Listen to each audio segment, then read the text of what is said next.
the radical, fundamental principles of freedom, rational self-interest, and individual rights. This is the Yaron Brook Show. All right, everybody, welcome to Yaron Brook Show on this first day of August, Tuesday. First show of the week. Got back late last night from Colorado, so here we are back on a regular schedule. I expect schedule to be mostly regular in August. I just found out I might have to be going to New York for a day or two, but other than that, we should be here on a regular schedule. Let's see. Jeff is complaining on the chat that there's just too much objectivist content out there. That I guess this show right now and the show, there's a show on ARC UK going on at the same time. And how do you choose? And you can't, if you watch it later, you can't participate in the chat.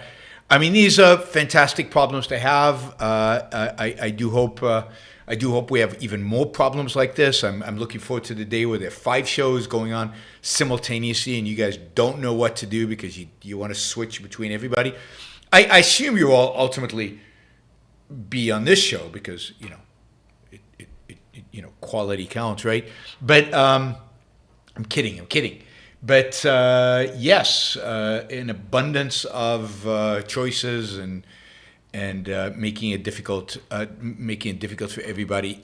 For those of you interested, as Jeff was, I do not watch other objectivist shows. Who has time? I don't, and it's enough to just prepare for this one. And I'm sure there's a lot of good content out there, but I don't watch them. And if I'm going to watch something, it's probably the ARI. The ARI shows, which delve deep into topics and where I learn a lot. But that's pretty much it. And even there, I don't listen to anywhere near as much as I should. All right, we're going to do a quick news roundup. Remember that there are opportunities to ask questions. You can kind of dictate the content of the show by asking questions. You can use the super chat for that. We do have goals for these shows. We try to raise $250 using the super chat for every news roundup show. That kind of keeps these shows going. All right. I think Jeff chose ARC UK. Go figure. It's difficult. All right. Let's see. All right, let's jump in. So, exciting. DeSantis has published an economic plan, or at least something that looks a little bit like an economic plan. DeSantis released his 10-point Declaration of Economic Independence policy platform. So we now have a policy platform from DeSantis. I mean, I read this. God, it is so difficult. It is so difficult it's so difficult in politics today. It's so frigging depressing. And the dominance, just the dominance of Donald Trump and Donald Trump's attitude and Donald Trump's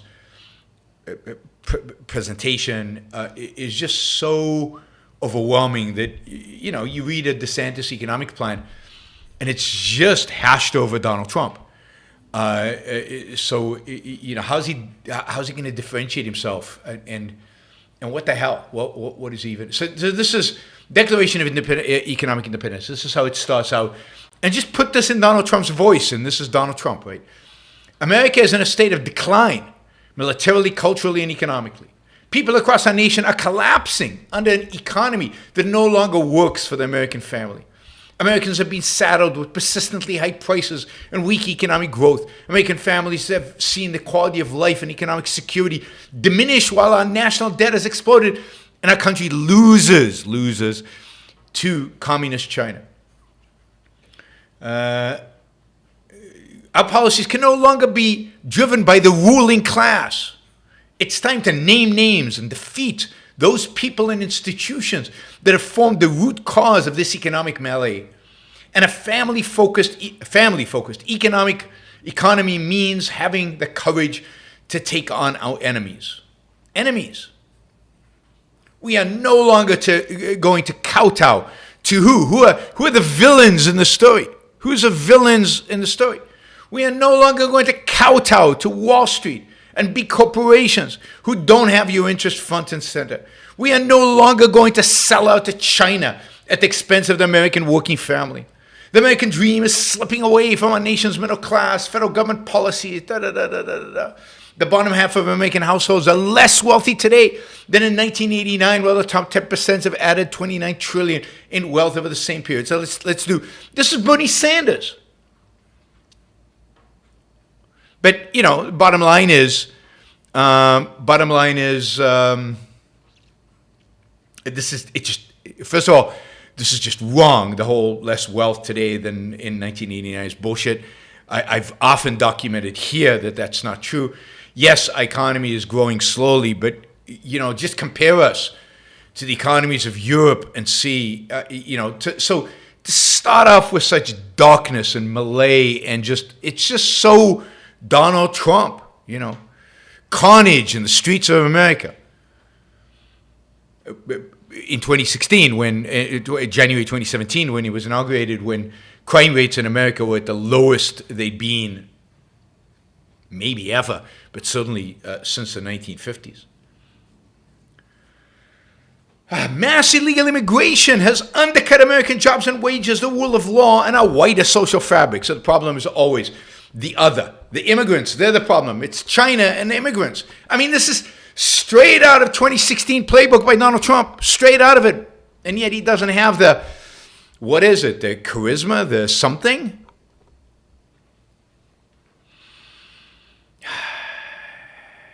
Right?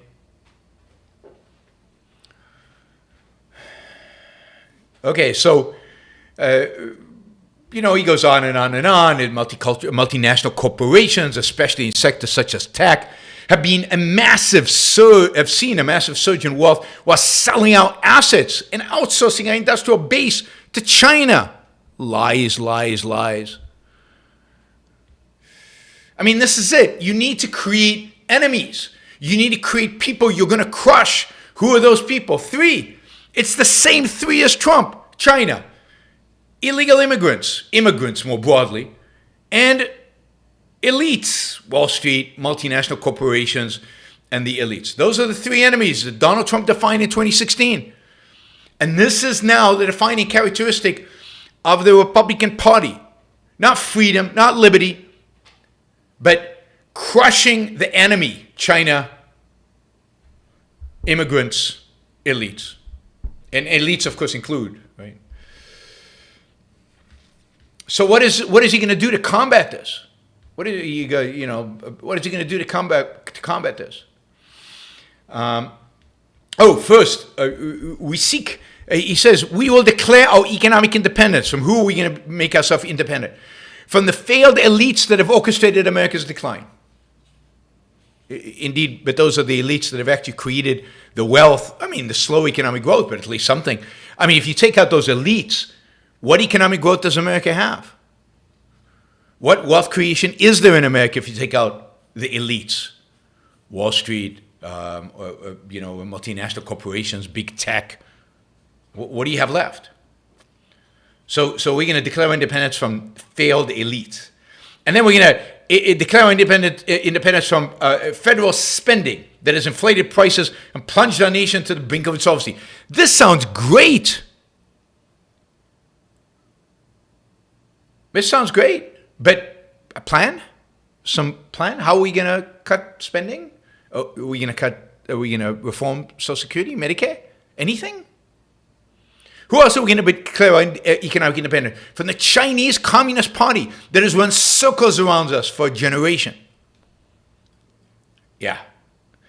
From central planners who seek to advance their political agenda at the expense of standard of living of everyday Americans. Oh, I really hope that is true. That would be fantastic if he actually meant it. from a class of progressive corporations looking out for every interest except for that of the American people. Okay, so we're going to fight our own corporations. We're going to go after American corporations because we don't like their politics. Because we don't like their politics. This is America, not China, DeSantis. Corporations can have whatever politics they frigging want to.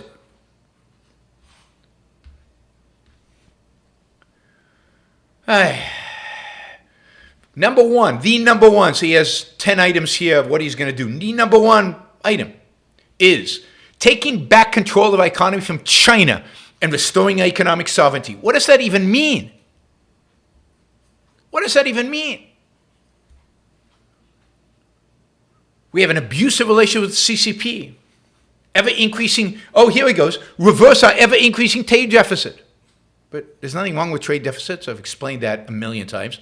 Probably have to explain it a million more. And I won't convince anybody, or at least not a lot of people. Ban imports of goods made, from all this stuff. Okay, let's see. Demand that American companies act in accordance with American interests, which means preventing companies from sharing critical technologies with China. That's actually what Biden has done. And banning the sale of strategic assets like farmland. Farmland is a strategic asset. How is farmland a strategic asset? If farmland is a strategic asset, then everything is a strategic asset. Incentivize the reparations of U.S. capital from China. All right. And then he wants to achieving 3% growth by incentivizing investment, eliminating bureaucracy and red tape, and keeping taxes low. Achieving 3%. Wow. How cool is that? So he's promising this typical tax and regulatory reform. He's going to, do away with the job-crippling ideological regulations. He is going to eliminate the fourth branch of government. Eliminate it? Eliminate it? I'd like to see that. I'd like specifics. Eliminate the fourth branch of government is the regulatory agencies. He's going to get rid of them. All right, this is one section where it's pretty good. It's pretty standard Republican stuff, but it's pretty good. All right, unleashing America energy independence, another one that's good. Ending environmental, social, and governance standards of political engineering by large investors. What the hell does that have to do with anything? Will not tolerate the woke corporation using ESG as an end around for the constitutional system. ESG is a voluntary thing. President of the United States and the federal government have no say in whether a company uses ESG or not. This is fascism. God. Restoring merit and respect for individual as a central criteria for economic advancement. This is, root out DEI. I mean, DeSantis will instruct the Department of Justice Civil Rights Division. Why not just get rid of the Civil Rights Division? ESG is voluntary. There's lots of pressure, but it's voluntary. There's no, God, anyway. Okay. Reining in the Federal Reserve. Appoint a chairman of the Federal Reserve who will focus on maintaining a stable dollar instead of political pressure of the day. Isn't that what every Federal Reserve chairman says he will do? He's against a digital currency. I'll give him that. That's good. That's good. Opposing bailouts and holding bad economic actors responsible. Yeah, but who are the bailouts? Does this include everybody? Oh, and he's going to protect cryptocurrencies. That's good. And finally, fighting reckless. Oh, this is perfect. This is exactly, this should be number 1, but broader. But this is number 10. Fighting reckless and wasteful federal spending. Is anybody in the world, any politician out there, for reckless and wasteful federal spending? Is anybody out there who's a politician not have this on their economic agenda? Instead of actually telling us the things you're going to cut and the things you're going to reform and how you're going to cut significantly government spending.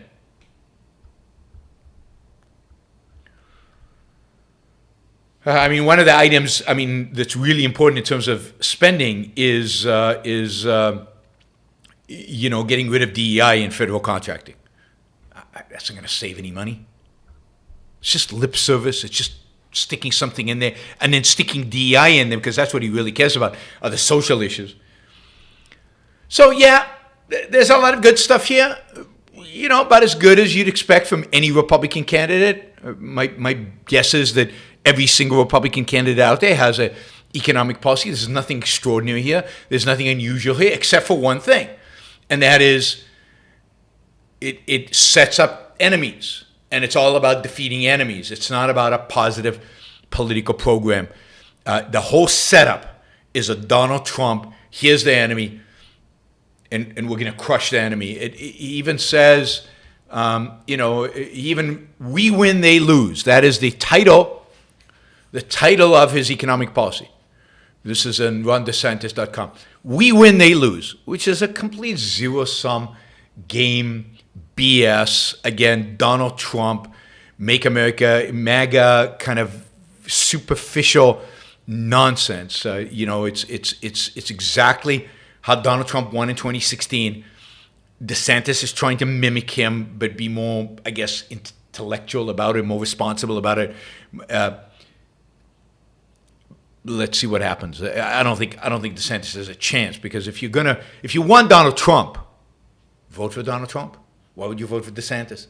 I mean, unless Donald Trump's in jail, but he says he's going to run even from jail, so we might have a president governing from jail. But if you want Donald Trump, vote for Donald Trump. That's what I think people are going to. But if you want these kind of policies, why would you vote for Ron DeSantis? What is differentiating? Now, granted, we'll see how other Republican candidates try to differentiate, if they can. But this is such a negative message. It's just disappointing. I really thought at the beginning, right, when we were just looking at DeSantis and he was going to be potentially, he was going to be running, really thought that there was a chance that he would be better in some fundamental sense, right? That he would focus on some positive issues and focus really on the economic issues. And yeah, he doesn't have a chance. He's not good in front of a camera. He's not good in debates. I don't think he's going to be good in debates.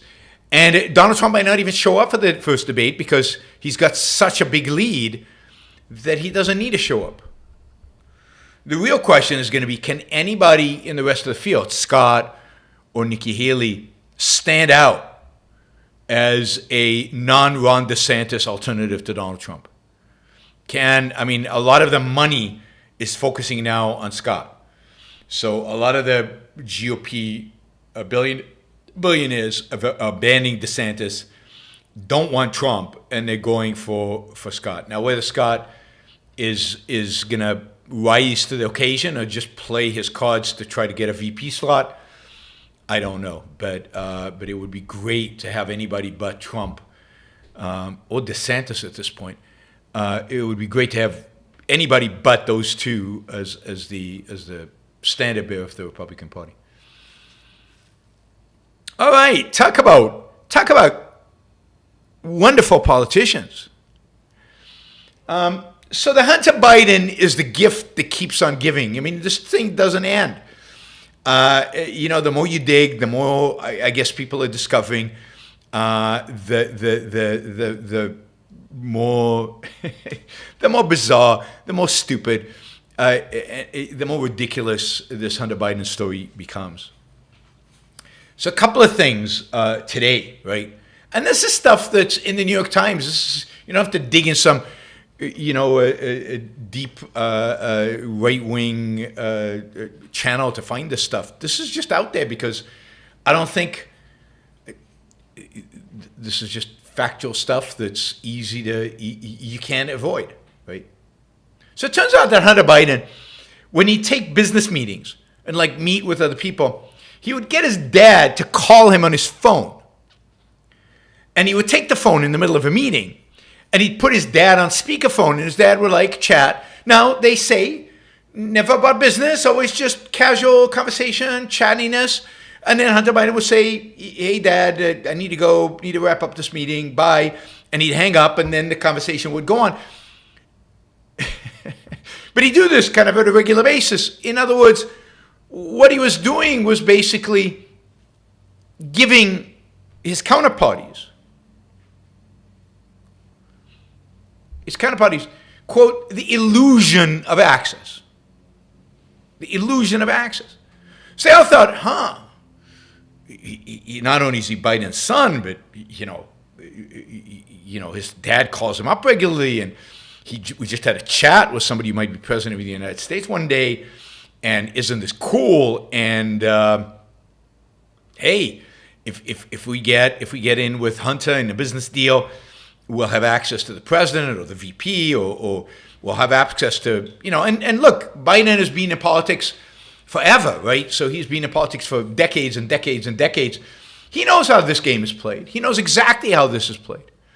And basically, the Biden family, and I know I constantly emphasize this because I don't think other critics of Biden do, just like pretty much every other political family, play this game in order to maximize their income post being in office or prior to being in office. The Clintons did this. The Trumps do this.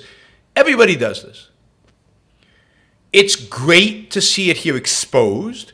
It would be nice if the media expanded beyond the Hunter Biden story and showed how this is prevalent throughout the political game. Is Pelosi's husband completely independent from Pelosi in terms of his, financial and economic success? The Gores are pretty wealthy and well off. Where did that money come from? Again, how did Trump's son-in-law get a $2 billion investment from the Saudis? And you could go on and on and on. The illusion of access, I love that. So when Hillary Clinton gives a speech at Goldman Sachs and gets $250,000, you think what they're paying for is the illusion of access? Or they're paying for access if she wins. She didn't win, bad investment, they write it off, not too bad. All right, next time, next person. But this is inevitable. This is the country in which we have, right? This is the country we have. We have a mixed economy. In a mixed economy, politicians have a lot to sell. Access matters. You can become wealthy, super wealthy, by becoming a politician. Not by producing anything, not by creating anything, but just by becoming a politician. I mean, have you seen the Obama's new house? Now, that's all from, I'm sure consulting fees and speaking fees and book deals and things like that. But God, that's a lot of books sold. That's a lot of house. And there's constant income. And why is that? Because he constantly gets paid for speaking, consulting. Why? Because he's connected. He's connected, not because he's a great speaker. I mean, he's not a bad speaker, but all of them. Some of them may be a little bit more honest. Some of them may be a little less honest. But in a mixed economy, what you provide is massive incentives to be corrupt. And most politicians can't stand doing that. And the Biden family, it appears, Hunter Biden just is a creep, right? I mean, he just looks like a creep, and everything we know about him and his drug use and his the parties, the sex, the alcohol, all of that. The guy's a creep, and he's exactly the kind of person, exactly the kind of person who you'd expect to sell his family, sell his soul, sell everything. And the fact that his father participated in it, is pretty disgusting. I mean, what Hunter Biden did is basically sell his father as a brand, as access. Super corrupt. I mean, from the first time I heard that Hunter Biden was on a board in Ukraine and in China, I've been saying the only reason to put such a person on the board is because of access to his dad. But it just gets nuttier. I don't know if the other story you saw, this is about his art. You know, Hunter Biden is an artist. I'm not going to show you pictures to spare you the. But he's a quote modern artist. He splashes paint on a canvas. Some of it looks like something, maybe vaguely. Anyway, his art sells for tens of thousands, hundreds of thousands of dollars, maybe millions of dollars. We don't know. It sells for a lot of money. Now, why would anybody buy Hunter Biden's art? Well, to buy favors with the Bidens. So in order to prevent that appearance of, again, selling favors, they created the gallery that sells Hunter Biden's art says that it does not release to Hunter Biden the names of the people who buy the art. However, it turns out that Hunter Biden actually knows the names of a few of the art buyers. And one of those buyers who bought one of his pieces was appointed last year by the president, Hunter's father, to a government commission working to preserve European historical sites. Now, don't get me started on why the United States government has a commission working to preserve European historical sites, paying people salaries for this, spending who knows how much money on this. Why? Can't the Europeans take care of preserving European historical sites? We have to subsidize not only the defense, but also the preservation of the historical sites. I mean, talk about over the top, right? But the government is full of these over the top things. There's a million little things, and this is why it's so ridiculous that they pretend they can't cut government spending.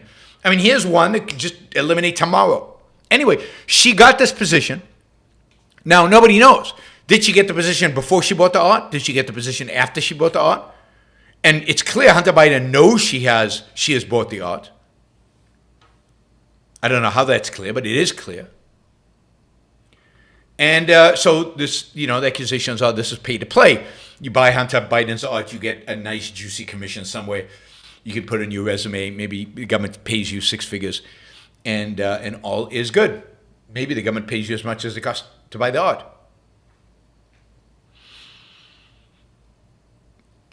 And so every day something new like this is breaking about Hunter, and of course there's all the Burisma, the China, there's the money that's supposed to be transferred, millions of dollars that nobody can find. There are the tapes that have disappeared. There's the guy who had the tapes who has disappeared. There's a lot of disappearance going on. There's a lot of stuff going on here. This is, there's no question this is corruption par excellence. All right, this one's a kind of a funny, sad story. And I'm going to summarize it. It's a little complicated, but I'll summarize it for you. So there's a guy named Ryan Cohen. Now, Ryan Cohen is he's the chairman of the board of GameStop. He is, in general, kind of a meme stock influencer. I've talked about meme stocks in the past. And he's an activist.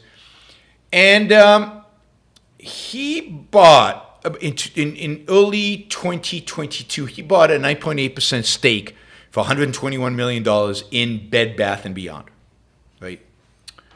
And he announced that he had this position, and when he did announce it, the stock went up 34% in one day, when he announced that he had bought it. But then the stock declined, and he was actually losing money. He was under the water in terms of his stake. In August of last year, he redisclosed that he owned those shares. Now, why did he redisclose? Because GameStop, Bed Bath & Beyond, stupidly had bought back some shares. By buying back shares, taking shares off of the market, his stake in the company actually rose from 9.8 to 11.8%. He gained 2%, even though he didn't buy any shares. But the law says that once you cross the 10% threshold, you have to announce that you own. So he put out 13D, which is the SEC form that basically said, I own 11.8%. I didn't buy any shares, but now I own 11.8%. And he literally said in the report, there have been no transactions in securities for the issuer by the reported persons during the past 60 days. Haven't bought any new shares. Anyway, because he announced it, and it's a meme stock, the price jumped up to $23. This is the day after the filing. At which point, he sold all his stock. So over the next few days, over that day, in the 16th to 17th, basically he sold all of his stock at almost $23 per share on average and made a profit of $70 million. Now, once that was revealed, the stock collapsed, never closed above 15 again, and ultimately filed for bankruptcy. Now, okay,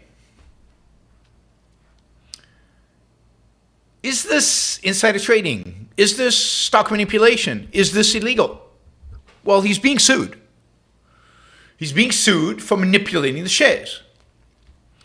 And the basis for the argument for manipulating shares is one, that he made this disclosure, even though by law he had to make the disclosure. But second is a really funny one. So there was a tweet a tweet on August 12th where somebody said, Loop Capital says Bed Bath & Beyond comeback doesn't make fundamental sense. Stock headed to $1. True statement. There's a picture there with a woman with a cart that's overflowing. Ryan Cohen retweets this and comments, at least her cart is full.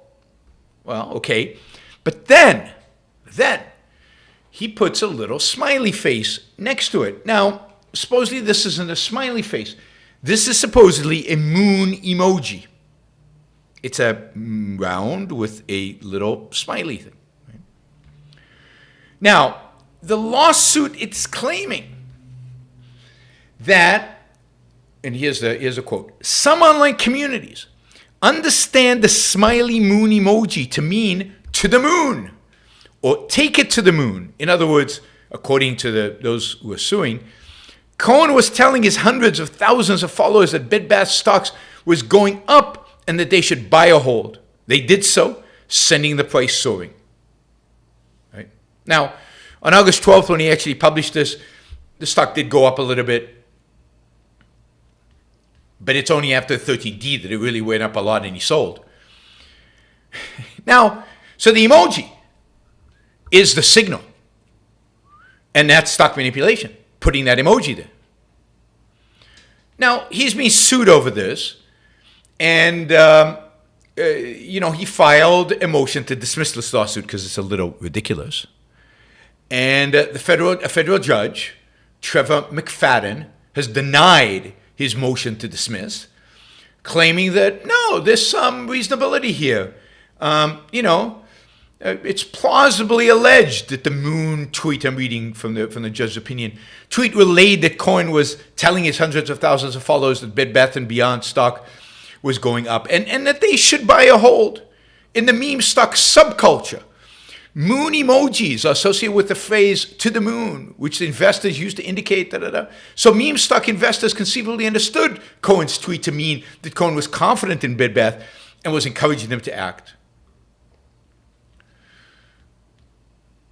For example, one investor applied in Twitter. Well, it's not Twitter anymore; it's X. But one thing said it said buy BBBY, which is the ticker for thing. Got it. Thanks. And then, so it's plausible that this was an action to manipulate, and in order to sell.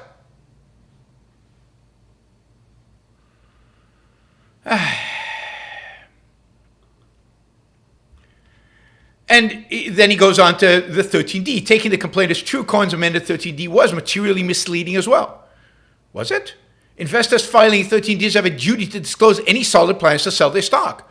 But maybe he didn't have a solid plan to sell the stock. How are you going to prove that? Maybe he just saw the price go up and he said, oh, cool, I should sell. because who knows what's going to happen later.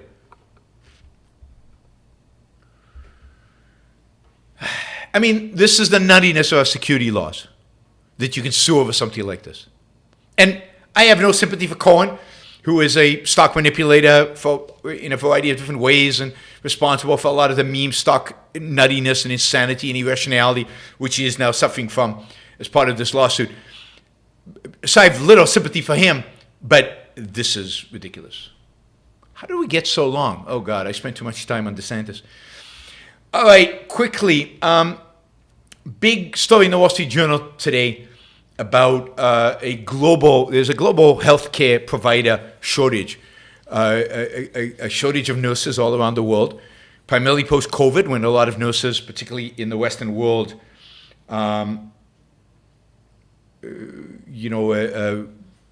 resigned and left post-COVID. So there's a massive campaign by developed countries to try to import, if you will, nurses primarily from different countries around the world. Australia is particularly aggressive. They're paying very high wages. They're encouraging people from all over the world, from Zimbabwe, from Philippines, from all over, from all kinds of countries to come to Australia. But they're even trying to encourage and succeeding encouraging UK nurses, Irish nurses, so nurses that are underpaid in maybe some of the socialized medicine countries to come to Australia, which also has socialized medicine, but I guess they can afford to pay more salary. So you've got a massive movement around of nurses in the world right now. 70 countries, more than 70 countries have introduced laws in recent years to make it easier to hire health workers from abroad. And even rich countries like Germany are literally going out there and trying to recruit healthcare workers in places like Ghana, Brazil, Albania. There's just not enough nurses. And this is going on all over the world. And the flip side of this, a lot of the countries from which people are being recruited, like Zimbabwe and Philippines and others, are now worried because they seem to be experiencing shortages of nursing, and they are putting restrictions on people's ability to leave the country. Talk about authoritarian, building walls, right? Not allowing people to leave. So you've got now authoritarian third world countries restricting the ability of people to pursue their own dreams, to pursue their own happiness, to try to improve their lives. What they should be doing is building huge schools to train massive numbers of nurses so that they can export them, which would be great for both developed countries and developing countries. So they are literally creating legal barriers for people to move. So huge shortage of nursing. If you want a profession where salaries are probably going to go up and success, and you can get out of a third world country and move to a place like Australia, become a nurse. Although I would add that if you're hoping to come to the United States, kind of forget about it. In the U.S., recruiting nurses from abroad effectively is being stopped because of the type of Greek card that healthcare institutions use to hire nurses. It's so oversubscribed that the State Department stopped processing applications. Even though there's a massive need, a massive desire in the United States for nurses from other countries, the State Department, in its wisdom, had said, no, we've got enough nurses. We don't need more, too many visas, too many applications. So you've got the United States not hiring, Australia going crazy, hiring everybody they can, still have shortages, and a place like the Philippines imposing temporary bans on nurses leaving the country. I mean, what a bizarre set of circumstances. And you think the United States would be jumping to get anybody they can in a worldwide shortage. And so many of them would love to come. Right? They've got plenty of applicants. But the State Department not processing the visas. Sad. All right. Let's jump into the super chat. We are about $144 short of our goal, so please consider asking a $20 question. No more $10 or $5 questions. Make them 20. Let's do 7 $20 questions, and let's just get to the goal. And so we can start off August on a positive note, right, with achieving the $250 goal. So please consider doing $20 questions or just use a sticker. We've got 72 people actually right now watching the show. Value for value, $2. $2 from everybody watching, and we've made it. All right, Remo asks, do you still think that there are many zombie companies out there in the economy? By the way, I'm still waiting for the answers on my PE questions. Yes, I know I've got to answer. I actually finally watched the interview with Michael Milken. So I do have answers to your PE questions. We'll do that maybe tomorrow evening. Remind me. I should remind you guys. So today there won't be a show at night, 8 p.m. I have to pick my wife up from the airport. But there will be one tomorrow instead. So Remo, remind me tomorrow. Also, I'm going to try to do the Puss in Boots movie review tomorrow. And we'll talk about private equity as well and your private equity questions. Are there still as many zombie companies? I think there probably are. I think if interest rates stay high for a significant amount of time here still, for another couple of years, I think that some of those companies will have to refinance at higher interest rates, and you will find out the extent of the zombie companies. I think what's happened is that the zombie companies were smart in the sense that when they raise capital, not like the U.S. government, which raises capital always short term, when they raised capital, they raised it with long-term bonds, so that they haven't needed to refinance them now. But over the next couple of years, many of them will. Now, it could turn out that the economy is in much better shape than even I think it is. And I think it's in better shape than obviously Ron DeSantis thinks it is. So I do think, but I do think you will see those zombie companies suffer, and therefore the economy suffer over the next few months, as long as interest rates are high. Now, if interest rates collapse quickly, then maybe that saves these companies somehow, keeps them going as zombies for a little while longer. All right. Let's see. We're still not making much progress on our goal, guys. Scott says, welcome back. You said recently you didn't have a firm definition of objectivist movement. Might it be worth defining our terms at some point? Not really. I don't think it's worth defining it particularly. I don't think having an objectivist movement per se, and having a definition of it is that important. It's going to be pretty amorphous in what that is, what an objectivist movement is. Different people are going to define it differently, and different people are going to relate to it differently, and that's fine. What's much more important is the focus on getting the word about objectivism out there. Oh, by the way, did you guys see the latest from Fox News? The third piece was published yesterday. If you haven't, please go to Fox News and find it. There are now 3 articles, one every week on Ayn Rand, that are getting massive numbers of comments. Please go to the article, comment on it. That keeps it alive. Comment on it, and then share it. Share it on Facebook, share it on Twitter. I mean, if we're going to win this battle, you guys have to get involved. And one of the ways to get involved is to take stuff that's being published out there. It's not perfect. It's Fox News after all. But it's massive exposure for Ayn Rand. Take that and share it and share it and share it and share it. And comment. Engage. If you want to change the world, you have to engage with the world. So there have been 3 pieces now written by the same author. This is the last one. So this is it. Use those 3 and share them.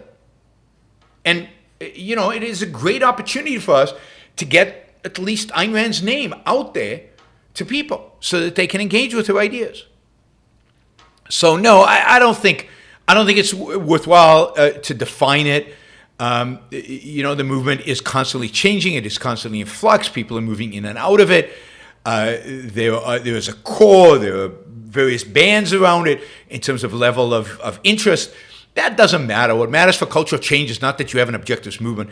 What matters for cultural change is that the ideas are out there. The ideas are being engaged with. And for that, we need dozens of new intellectuals. I think the Ayn Rand Institute is working to do that. And we need exposure. And I think these 3 articles in Fox should generate a lot of exposure. And maybe they would quieten down people like Scott who keep complaining about, oh, you don't work with anybody, you won't publish anyway, you won't do this, you won't do that. Well, without me on Twitter and without me here, we wouldn't have those 3 articles on Fox, and who knows how many thousands of people will be reading Ayn Rand in the next few months if not for those articles. Fox, even among religious people, Scott says, Fox goes out to a lot of religious people.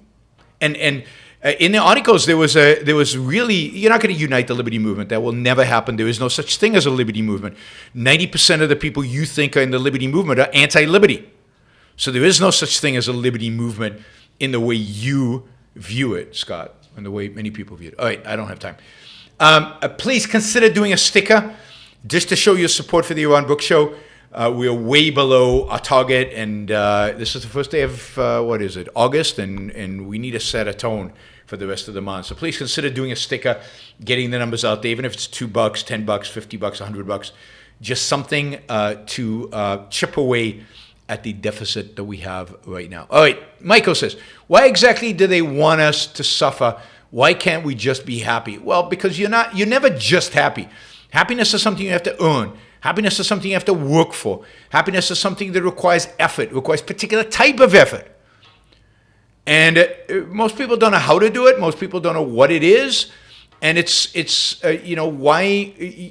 and at the end of the day, we live under a moral code that is clearly about other people, and nobody challenges it, nobody questions it. So why happiness? Why not suffering if it's for a good cause? And the good cause is other people. So, yeah, you should be happy with your suffering. I'm actually doing a panel debate type thing next week on this. I'll give you more detail on a future show. Michael says, was Reagan the only decent president since Coolidge? What did you think of him in the 80s while you were still in Israel? Yeah, I mean, I thought he was a decent president. I thought he gave a great speech. I still think he did. On the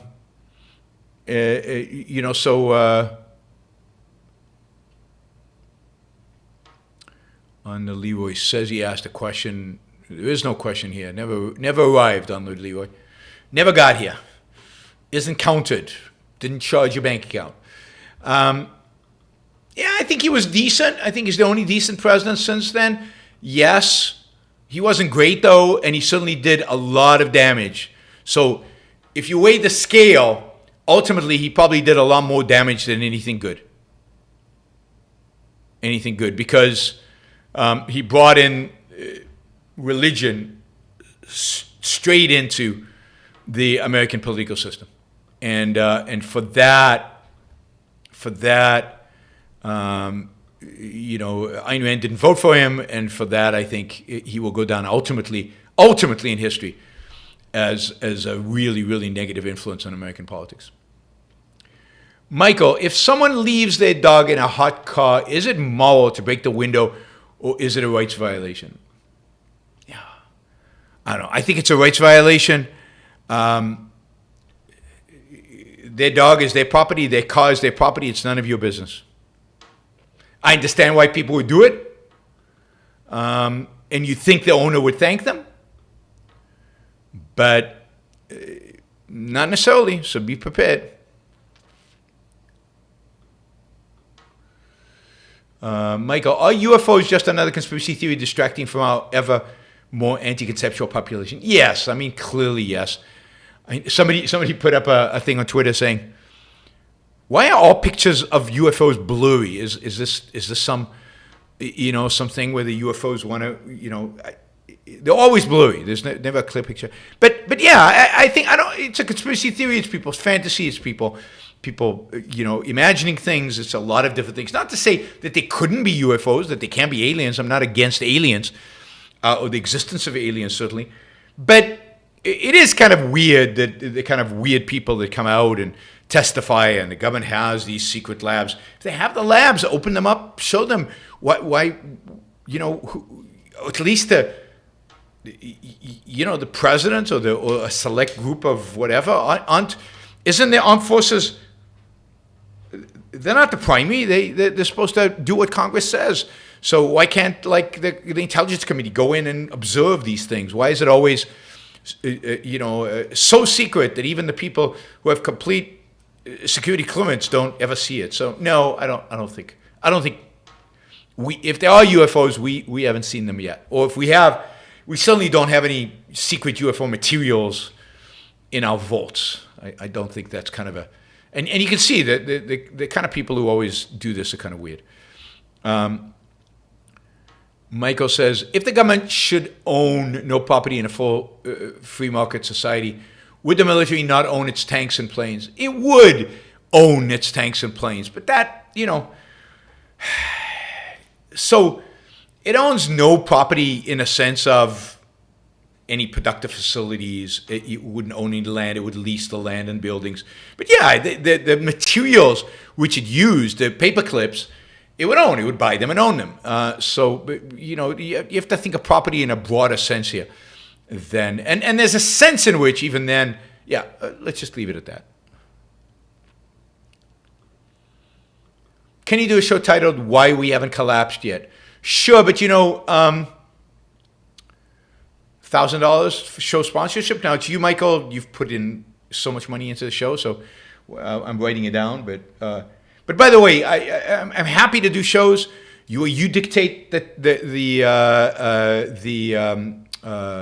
content, and it's $1,000 a show. I've got a show coming up on the dollar. Who Alexis has sponsored, and it would be great if we had 2 or 3 shows a month that were sponsored. That would get us much closer to where we need to be from a fundraising perspective. All right. What is the name of the painting in the background? Who's the artist? That painting. That painting is The Astronomer, and the artist is Vermeer. So it's The Astronomer by Vermeer. I think it's at the Metropolitan Museum of Art in, it's either at the Metropolitan Museum or at the National Gallery in Washington, D.C. It's in the United States. You can see it. It's extraordinary. You can't really appreciate it from the photo, particularly given the depth of field I have, and it's a little blurry. But it is amazing. Put tariff on your website. I would direct donate. Yeah, so Louis Noel, if you want to sponsor a show, just go to PayPal, do $1,000, and put a comment there with the topic, or send me an email saying, I just contributed $1,000. Here's the topic I want you to cover for $1,000. Is the astronomer in the Louvre? Maybe the astronomer is in the Louvre. I could be mistaken. Astronomer Vermeer. The astronomer all on canvas. Oh, you're right. Wow. Remo is right. It's at the Louvre. So it's at the Louvre in Paris. Another reason to go to the Louvre. It's a gorgeous painting. It's one of my favorite Vermeers. The only one that I like more than that, or one of the ones I like more than that, is The Geographer. The Geographer is literally my favorite Vermeer painting. One of my favorite paintings ever. I think it's beautiful. So, but Remo, wow, good for you. So yes, the Louvre. Go see it at the Louvre. It is magnificent. You can buy the poster at the Louvre. All right. Thanks everybody. Thank you to all the super chatters. I have to run here. If anybody wants to quickly put in a sticker before we leave, that'd be great. But no more questions. I will see you all tomorrow, probably at the same time. I think it's at 1 p.m. East Coast time. And let's see for tomorrow. Tomorrow's Wednesday. Yes, 1 p.m. I think we should be good. So tomorrow 1 p.m. same time, same place. And no show tonight, but 2 shows tomorrow, 2 shows on Thursday. So I'll, instead of tonight, we'll do a show tomorrow. All right, everybody. If you want to sponsor a show, it's $1,000. If you want to support this show on a monthly basis, which is by far the best way to support the show, then do so on YaronBrooksShow.com/support and on Patreon. And particularly, if you can do $100 a month or $250 or $500 a month, that would be amazing and really, really help to plan out kind of a cash flow for the future of the Yaron Brook Show. Talk to you soon, guys.